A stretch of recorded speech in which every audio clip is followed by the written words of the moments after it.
Good morning, church family. Welcome to the Daily Word. It is October the 15th, and we are in 1 Timothy chapter 3, coming off the heels of a pretty in-depth look at 1 Timothy chapter 2, and then the deductive reasons and arguments surrounding why it is biblical for men to hold the position of pastor or elder and teach in authority over the entire church, and it is unbiblical or not the biblical framework for a woman to teach and exercise authority over the church. Paul makes that clear. If you missed that, go back, watch yesterday, and then today will make a little more sense. What I want to do is look at the qualifications of an elder or pastor today. The terms are used interchangeably throughout the New Testament. I won't get overly technical, but you have episkopos and presbyteros and the poimen, the shepherd, the pastor, all used interchangeably in some ways. And so there are some who would argue differently and say that, pastors and elders are two different things and that there's this and that and the other, but that's really not a helpful argument for us to deal with here and now and not really relevant. What Paul makes clear is that there are going to be qualifications and that pastors or elders must have these evident habitually in their life. Of course, we know that even the best of men are still men at best. We're all going to sin. I sin, you sin, we all sin. However, the habitual patterns in a man's life will be evident as these things. And what Paul does is lay down about 17 qualifications in addition to what we've counted up to be about 42 functions of a pastor or an elder, or characteristics, things that might be synonymous with recognizing error and preaching the word and being gracious and gentle with people and calling out false teachers or appointing only qualified men to lead in the church or to rightly divide the word or to flee youthful lusts. All of those things are throughout 1 and 2 Timothy. But here and now, I want to look at the 17 qualifications or so of the pastor elder. The first one is aspiration. We see that it is a trustworthy statement if any man aspires in verse 1 to the office of overseer. It's a fine work he desires to do. The first thing that a man should have is an aspiration. Nobody should be arm twisting somebody into ministry or into leadership. We don't go chase somebody down and go, man, please be an elder, please lead our church, please be a pastor. No. That man will have an internal desire. Sometimes he will be humble and quiet about it, but of course, in the process of that, he won't be shy about his desire in the sense of he's not putting himself in the position and saying, I'm going to make myself a pastor. But yet if someone were to say, do you want to be a pastor? Do you want to be an elder? He would say, with all my heart, I aspire to do that. The second qualification is that man be above reproach. This term means not able to be held to something, or in the picture sense, if you ever think of a slot machine with a handle, this is the idea of not really having a handle to pull. I don't have the ability to look at this man's life or his character or his past and present and find something that over and over I can pull the handle on. He's been through repeated marriages, or he keeps stealing money, or he doesn't really do the right thing and follow what God's word says in the sense of his leadership and what he's doing over and over and over. There are handles to pull in this man's life, and we could look back at patterns that have not been repented of and aren't pre-conversion, and he's just a constant streak of a mess and poor leadership. Now, does that guy get kicked out of the church? Is he not a Christian? No, that's not at all what Paul's saying. It's that he would not necessarily be qualified for the role of pastor elder. He needs to grow in godliness because, again, we all sin. But there's no private, public, sexual, financial, or addictive failure that somebody could say, hey, I'm seeing that in this guy's life over and over and over. Third, he needs to be the husband of one wife. Paul says that very clearly. Not the wife of one husband. This is to be, in the Greek language, a one-woman man. That's the expression here.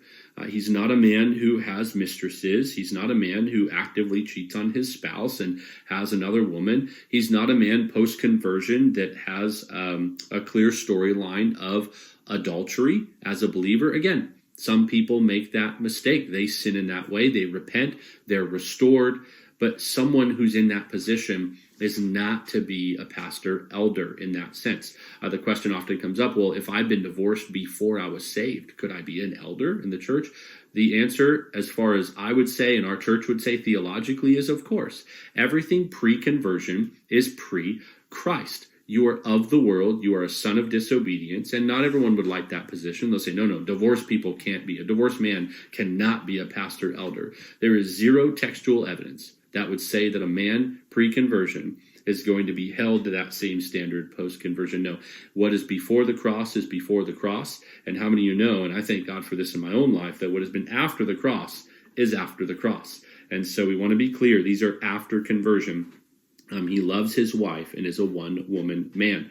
Temperate, this word means without wine or unmixed with wine. It sort of metaphorically is referencing an alert, a watchful individual. He's vigilant. He thinks clearly. He's unrestricted by mental or emotional turmoil. This man is not crazy in the head. You're not wondering, what's he going to do? I don't know what he's going to say or think. Temperate. Prudent, a word that is essentially not being a clown or a fool with your decision making, with your language, with the way that you maintain your disciplines in spiritual things. Prudent is, of course, all over the book of Proverbs. It's one who's not distracted by silly things. This would be kind of the joke sometimes where people would say, what do pastors do all day? What do you sit around and hang out, have meetings and eat donuts and then go play some golf? I mean, what does a pastor even do? Then download a sermon, print it up and go in the pulpit and give a TED talk? Pastoring must be easy. No, we're not to be silly men who take advantage of free time and just kind of hang out. We're to be hardworking, prudent men focused on the task at hand. We are to be respectable. This is somebody who's orderly in their behavior. They are known as somebody who leads a well-disciplined life. You could even say a man who is timely, orderly, organized. He's strategic. He lives a life that you'd say, if he was in charge of my finances as my financial advisor, or if that man was my dad, or he was in charge of my life would have order to it. This would be a respectable man to follow. Hospitable, another word, literally somebody who loves strangers. Okay, hospitable doesn't mean you have everyone over in the church all the time and you eat pizza with them and hang out and put your feet up on their couch. That certainly is a fun thing and we enjoy the fellowship. But it is a love for strangers. It's those who are lonely, those who are outside the fold even, those who are passing through or need some fellowship or need some help. You ever wonder why pastors are usually the guys going around the campus sometimes going, hey, and they're introducing people. They're trying to pass people off to new friendships and relationships. That's part of hospitality as well. Think of John, Pastor John, every Sunday or so will say, don't forget, members, you are all on the welcome team. That would be a quintessential example of a man who is openly loving strangers. Able to teach, certainly an elder must be able to handle the scriptures. He can't look and say, I don't know what to do here or even how to formulate this. He would look and say, I know how to mine the scriptures and to present these truths and feed the people of God. Not addicted to wine is another one that is laid out in this chapter, and that means that this man does not have a reputation as a drinker. He's not somebody that you see who always has a drink in his hand. If you spend time at his house, the first thing he doesn't do is crack a beer and throw one to you and say, hey, let's have a few drinks and hang out. He's not casual with his drinking. This is somebody who's not addicted to much wine. He's not consistently enjoying alcohol and causing people to stumble who have a weaker conscience. And you know what? Some people don't like that. I know in the Reformed world, everybody tends to like to, smoke a cigar and have a beer and, whatever. There's Christian liberties there. And the Bible says that we aren't to be drunk. But our church leaders are not to be known as drinkers, as men who are consistently throwing a few back and having a good time. That's not considered cool or normal or relevant or relatable. That's ill-advised and something that we need to be very careful with. Again, not that it's a sin to drink, but it is certainly unwise and not prudent and not temperate and not respectable for a pastor to be the guy you always know who's having a cold one. Also, not pugnacious. The word literally means not a giver of blows, not a guy who throws the fist. He's not looking to always fight and get in fist fights and settling disputes with violence. He's to be gentle. This is a man who's considerate. He's genial, forbearing. He's gracious. When he's sinned against, he forgives. This is somebody who doesn't have, a long laundry list of bitter grudges. He's not looking to get everybody back in his life. Uncontentious is another one we see in this passage in 1 Timothy chapter 3. This is somebody who's peaceful. He's not quarrelsome. He's not always looking for a fight. He wants to promote unity and promote peace, even if it means sometimes disagreeing agreeably. He doesn't want to see a big war. Not a lover of money. Okay, that's pretty easy. He's not obsessed with making big time money. His goal is not to get rich. He knows that the root of all evil is the love of money, and that false teachers are indicative of that type of love. And so he has a record of generosity, hard work, and the stewardship of his finances in a proper sense. He manages his household well. Number 14. This literally means to preside over his household and each part of it in some sense, and that his home is in order. He manages his wife. He manages his time. He manages the direction and the vision of his home. His home isn't thinking, man, I really don't know who's in charge here. I don't really know what the future holds. Or, I don't really know my dad that well. Or we don't have a close relationship. I'm not really sure if there's a lot of stability here. That would be poor household management. 15, children under control with dignity means in the original language that they line up under his authority. It's a military term.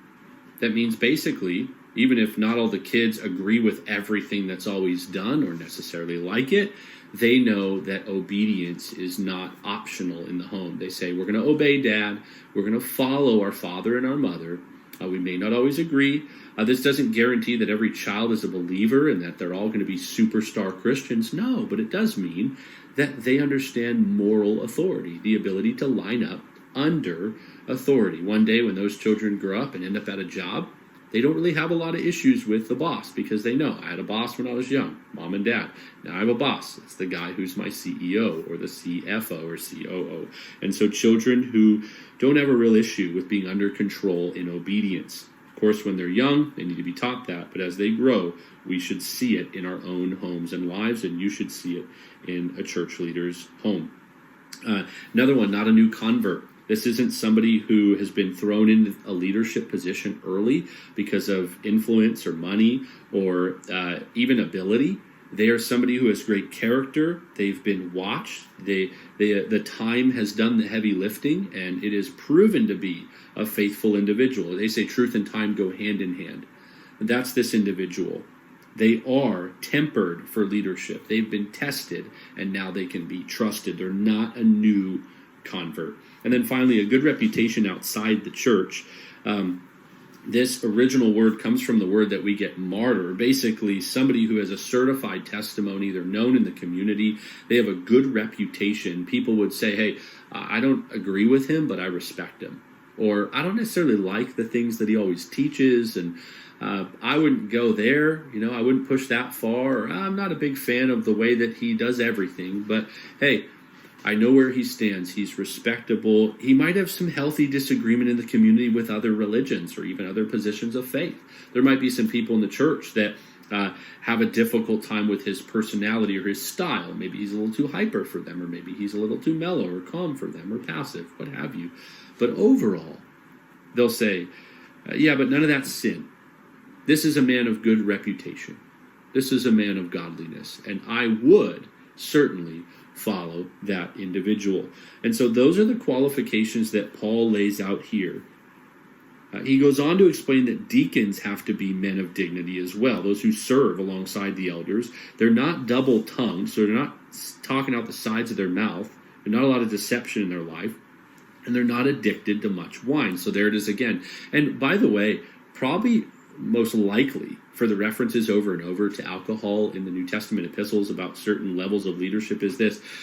Proverbs actually says this about wine or drink. Strong drink is a brawler. There at the end of Proverbs 30 and Proverbs 31, the advice is for a king not to really be drunk a lot or to be a big drinker, because in the end, strong alcohol and strong addictions to alcohol will impair judgment. And how many of you know we need our pastors, our elders, our deacons, our church leaders to be clear-minded? We don't want them to have issues with sobriety. We need them to be mature, stable, strong warriors, because the war on truth is a serious thing, and there are casualties. The deacons are not outside of that accountability as well. And then they can't be fond of sordid gain. And they have to be holding to the mystery of faith with a clear conscience. Of course, that would be because a lot of deacons help to manage stewardship in the church. Maybe it's finances or other things. But overall, church leaders have a high bar. So the simple takeaway today in all of that is, number one, I hope that you have a greater understanding of the high call for a pastor elder. But two, I hope that you would be committed to praying for your pastors and your elders and the deacons at the church. Because there is a high call and a high bar, and there is an enemy who constantly wages war against the character of these men. And so keep us in prayer. If you're from another church, you happen to see this, keep your pastors and your elders and your deacons in prayer. And I hope, again, that you have a greater understanding of God's high call for church leaders. Love you, and we'll see you tomorrow as we jump into 1 Timothy chapter 4.